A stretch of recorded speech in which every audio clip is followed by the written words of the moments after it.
প্রিয় শিক্ষার্থী বন্ধুরা, আজকে তোমাদের নবম দশম শ্রেণীর উচ্চতর গণিত স্থানাঙ্ক জ্যামিতি 11.4-এর কয়েকটি অঙ্ক করে দেখাবো। প্রথমেই আমরা 10 নম্বর অঙ্কটি শুরু করতে যাচ্ছি। অঙ্কটিতে বলা আছে একটি সরলরেখার সমীকরণ নির্ণয় করো যা 2-1 বিন্দু দিয়ে যায় এবং যার ঢাল 2। তাহলে আমরা প্রথমে শুরু করি। প্রশ্নটা আমি এখানে লিখলাম না, সমাধান দিয়ে শুরু করলাম। প্রশ্নটা তোমরা বই থেকে দেখে নেবে, তাহলে তোমাদের জন্য সুবিধা হবে।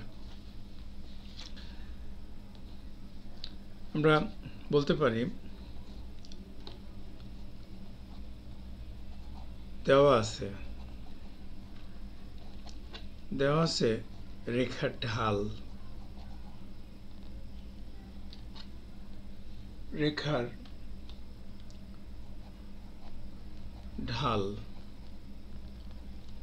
m বলা আছে 2 এবং নির্দিষ্ট বিন্দু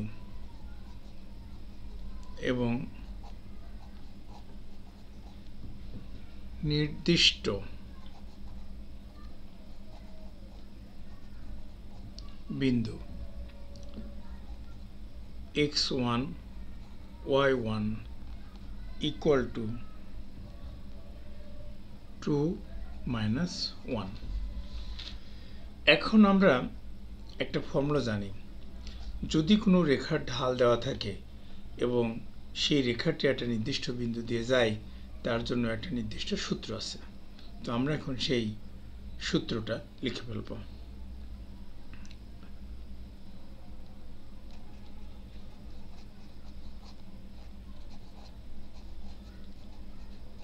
জানা আছে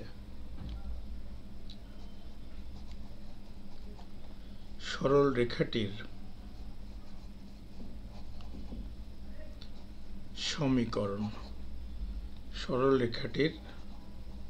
সমীকরণ লিখতে পারি y-y1 equal to m into x minus x1।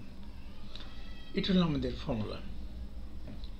এখন আমি এখানে x1 y1 এর ভ্যালু এবং m এর ভ্যালু বসিয়ে দেব।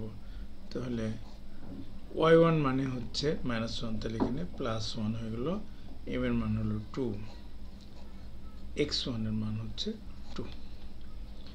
এখন এটাকে আমি গুণ করে দিচ্ছি, y + 1 equal to 2x minus 4। এখন y equal to 2x minus 4 minus 1 equal to লিখব y equal to 2x minus 5। এটি আমাদের নির্ণয় সমীকরণ হয়ে গেল।